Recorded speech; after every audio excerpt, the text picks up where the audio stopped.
જય સોમનાથ। ખેડા જિલ્લામાંથી મહત્વના સમાચાર સામે આવી રહ્યા છે। ખેડા જિલ્લા ડિસ્ટ્રિક્ટ કોર્ટમાં ચાલુ જુબાનીમાં આ વ્યક્તિ ધૂણવા લાગ્યો છે, આસપાસના વકીલોને ભગાડી રહ્યો છે અને જજને આકર્ષિત કરી રહ્યો છે। શું છે સંપૂર્ણ ઘટના? ધ ગીર સોમનાથ લાઈવના માધ્યમથી સમાચારમાં નજર કરીએ। આપ જે દ્રશ્યો નિહાળી રહ્યા છો એ દ્રશ્યો ખેડા જિલ્લા ડિસ્ટ્રિક્ટ કોર્ટના છે। આ ભુવા ઉપર ઘણા બધા ગુના છે। આ ભુવાએ અંધશ્રદ્ધાના નામ ઉપર પરિવારમાં વેરવિખેર કરી દીધા છે। ઘણા બધા કુટુંબ પરિવારોની ફરિયાદ છે।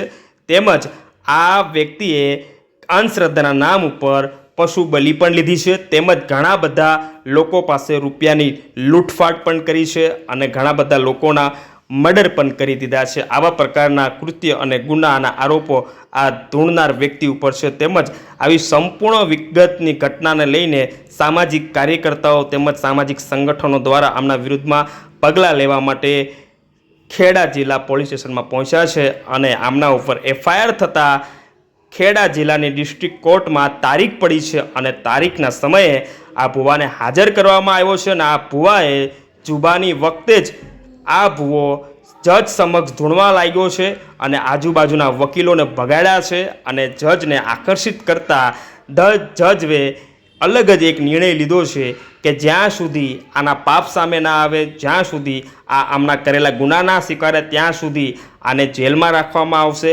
તેમજ આના જામીન પણ હું નામંજૂર કરું છું।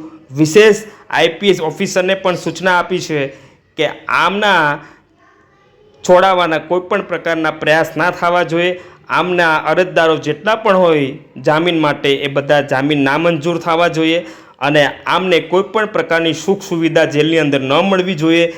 વિશેષ આ વ્યક્તિ જ્યાં સુધી એમના ગુના ના સ્વીકારે ત્યાં સુધી આ કોર્ટ કોઈપણ પ્રકારના આગળ પગલાં લેશે નહીં।